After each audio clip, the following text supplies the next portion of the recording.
Okay guys, so time for another online lecture. Today we're going to be talking about arguably the event that defined who we are as a country, at least currently, and that is the Civil War. You guys already have looked at the causes of the Civil War up to this point, and what we're going to be discussing today is not only the conflict, but the implications and effects that it had not only on the country, but also on the American people. So first I'm going to have you answer a warm-up question on the next slide. Okay, so before we start the lecture, we're going to look at a warm-up question here. This is actually a quote from a famous American Civil War historian named Shelby Foote. And I'd like you guys to respond to this statement on the top of your lecture notes. Go ahead on the left-hand side, put the initials PR for personal response. So the quote reads, before the Civil War, the United States were. After the Civil War, the United States is. And what I'd like you to do is tell me whether or not you agree with this statement. And if you agree, great. Why? If you disagree, okay, explain why. And once you've done that, your response should probably be about 3 to 4 sentences long. You can go ahead and proceed to the next slide. Okay, so we're first going to take a look at the North here. From here on out in our conversations, the North will also be referred to as the Union. One of the goals that Lincoln had at the beginning of the war, and really was the rallying cry of the North, was not necessarily anti-slavery. Instead, it was to preserve the Union. And in fact, during the Civil War, the stars that flew on the American flag that represented the southern states that seceded remained on the flag. And Lincoln basically, in many of his writings, denied that the southern states had seceded in the first place. They were states in rebellion. So that's what we're talking about when we talk about the North. It's the Union. Predominantly, mostly northern and western states. There are the exception of the border states. These are slave-owning states such as Missouri, Kentucky, Delaware, and Maryland that were essentially forced to stay in the Union at gunpoint. In terms of the advantages that the North had, it really has to do with numbers and industrial capacity. The population is very big, 21 million people. You have a steady stream of immigrants from Western and Eastern Europe coming into the major port cities of Boston and New York, which not only gives the North a very fresh supply of troops, but also a fresh supply of workers. And really the industrial capacity that the North had, the ability to be able to produce the tools of war in a rapid fashion, is probably, you could argue, the key factor that eventually led to the North's victory in the Civil War. They were able to make the tools of war because the infrastructure of industry was there. I mean, most of the major cities in the United States prior to the Civil War are in the North. Philadelphia, Boston, New York, Chicago, and the list goes on. The other advantage that the North had is that they had a very large and established Navy. The North is going to use the Navy as a major part of its strategy into defeating the South. And you can actually see that strategy pictured at the left right here. It's known as the Anaconda Plan. And it was a plan that was created by a former general from the Mexican-American War, Winfield Scott. And the reason it has been given the name the Anaconda Plan is essentially its plan was to strangle the South. To cut it off from any type of assistance and really to cut the South in two. The plan is to blockade the South both on the Atlantic and the Atlantic Ocean, and the Gulf of Mexico. And then to basically gain control of the Mississippi River by first capturing the city of New Orleans and then basically splitting the South in two, cutting it off from basically each other. And as most snakes, it's very slow moving, which as you're going to see is going to be a big reason why, or one of the big reasons why, the Civil War is so bloody.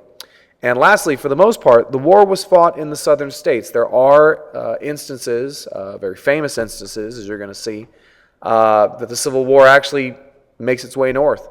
But in terms of the destruction of property, cities, the suffering that was directly felt by the southern population whether or not they were involved in the war, the South is going to bear the brunt of the war. We're going to talk about some disadvantages that the North had a little bit later. So basically, that's the North. And once you're done, you can continue on to the next slide.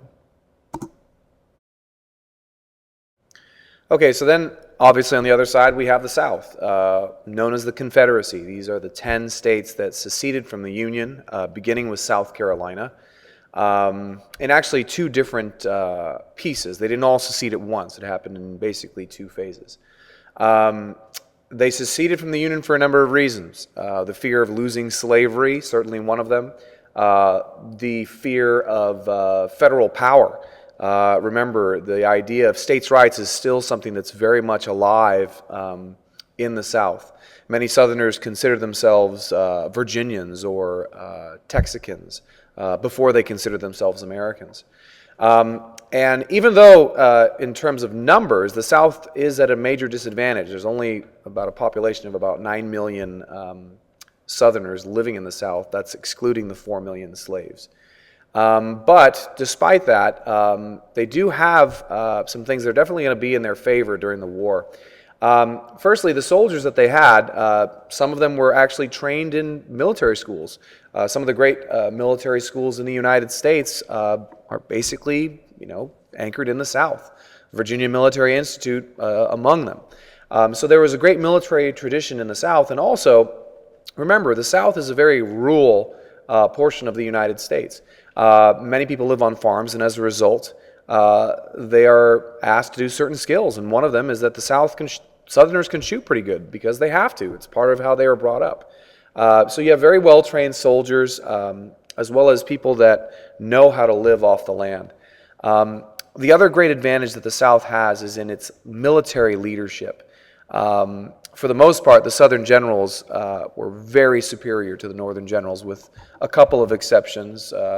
Ulysses S. Grant, William Tecumseh Sherman, and a couple others. But the South really had the military leadership that the North did not. And it really began with Robert E. Lee. Robert E. Lee is a professional soldier of the highest grade. He was an outstanding cadet at West Point. He served in the American Army during the Mexican-American War. And we actually know that Lincoln approached Lee while he was a colonel at the very beginning of the Civil War, or at least just as it was about to break open. And he asked Lee, he said, "How would you like to be the commander-in-chief of the American Army, the Union Army?" And this was quite an honor for Lee. This is what he basically was yearning for his entire life. But because Virginia had seceded, Lee could not bring himself to basically lead an army through his home state. You also have the very colorful figure of Stonewall Jackson, a very inspirational general who actually loses his life right in the middle of the war. But overall, the Southern military leadership is extremely strong. The South also has the advantage of cotton. Essentially, it was going to be used as a form of cash for buying the tools of war. Because the South had become so dependent on agriculture prior to the Civil War, its industry was really dwarfed in terms of size compared to that of the Northern industry. Although Southern industry did exist during the war, just not to the extent and size and capacity of that of the North. But cotton helped bridge that gap, because as you remember, as early as 1850, 75% of the world's cotton came from the American South. And lastly, the South only had to outlast the North. They did not have to fight an offensive war. They actually just had to make the North so sick of the war that they would want to sue for peace terms. So a defensive war, you do have some advantages there. You don't have to kind of expose your army into enemy territory. You can essentially strengthen your home and wait for them to attack you and hope that they cry uncle before you do. So as I mentioned, the South and the North have some very clear advantages, but we're going to actually look at some of their disadvantages in the next couple slides. So once you're done, please progress to the next slide. So what we're going to be looking at right now are some of the major players or figures on both the Union and Confederate side. Before we do that, though, I want to address something I mentioned on the previous slide.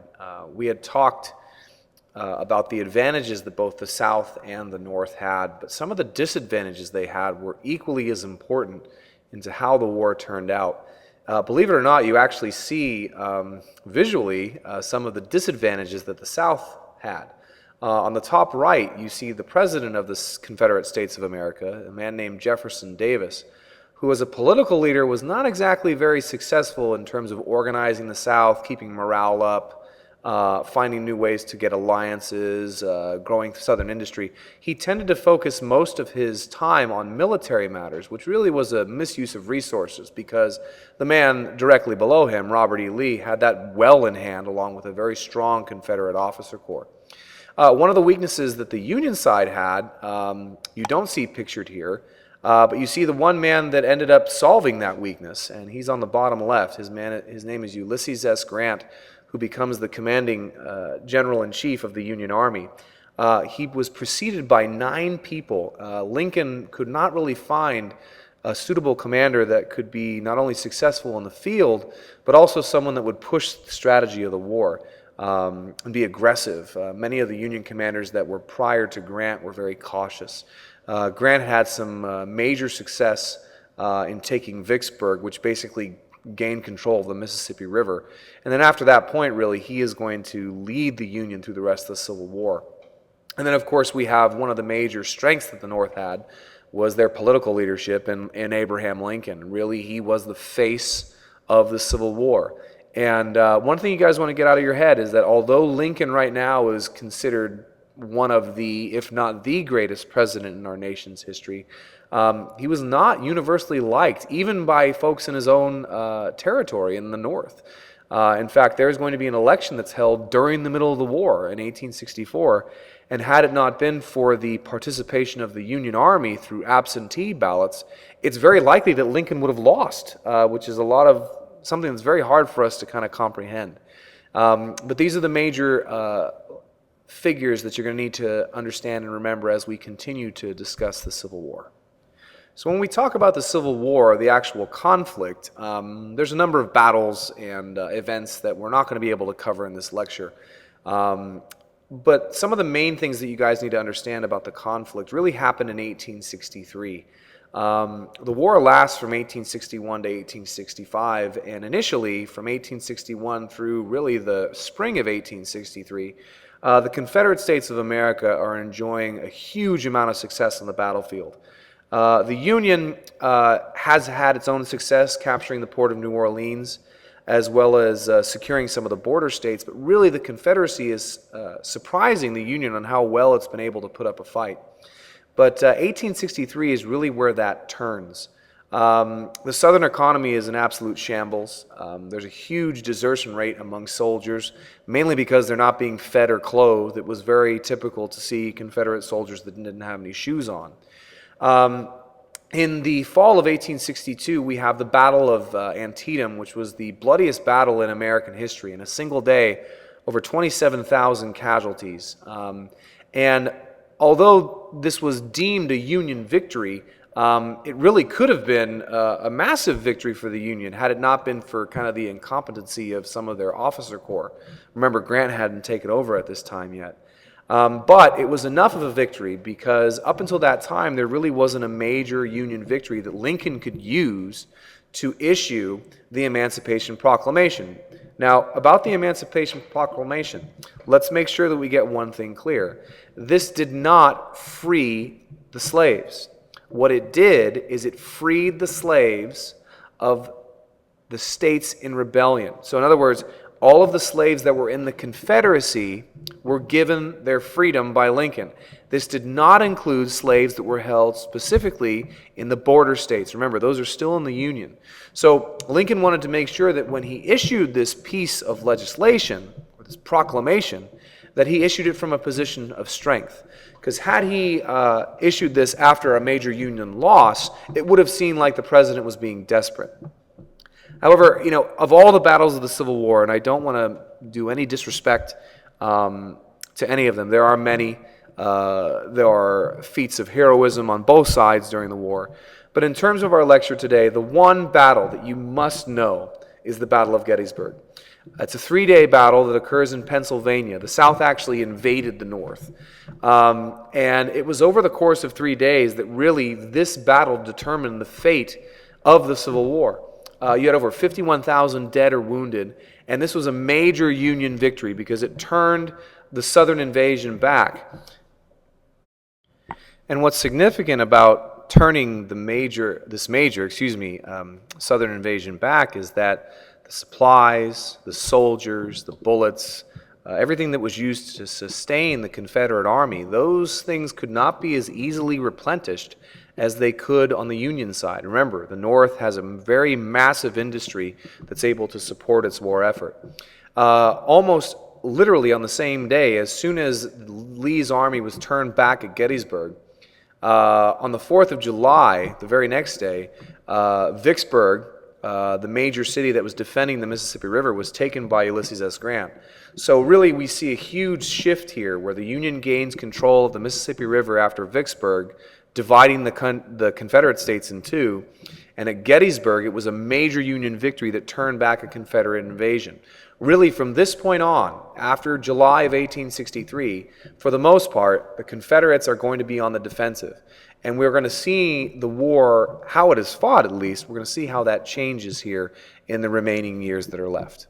So once you're done, please progress to the next slide.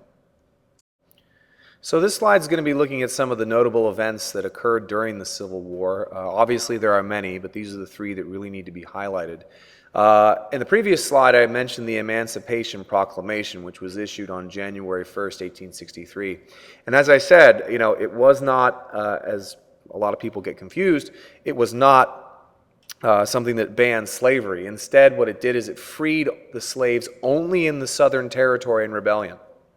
So the border states were still free. And really, many people credit Lincoln for having the courage to issue this, and certainly that credit should be given to a certain extent.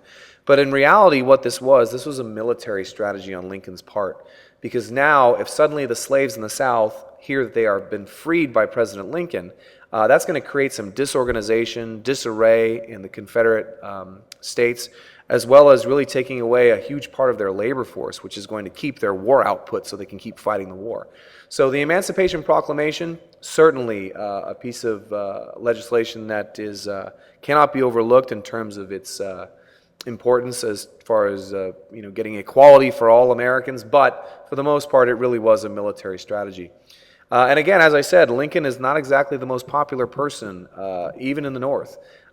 We have the famous New York City draft riots that occur in 1863, literally right after the victory at Gettysburg, mainly because of the fact that the Union was facing a numbers problem and they had to draft.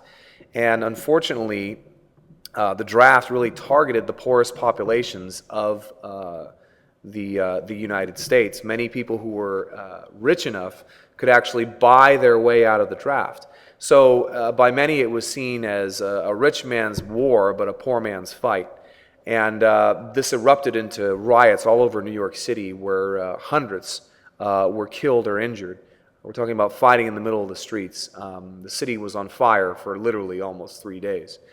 And lastly, we have the immortal Gettysburg Address that many historians look upon as not only one of the greatest speeches ever made in American history, but really when Lincoln gave it to kind of commemorate the Gettysburg site, people look upon it as the speech that really remade America. It called for unification after the Civil War.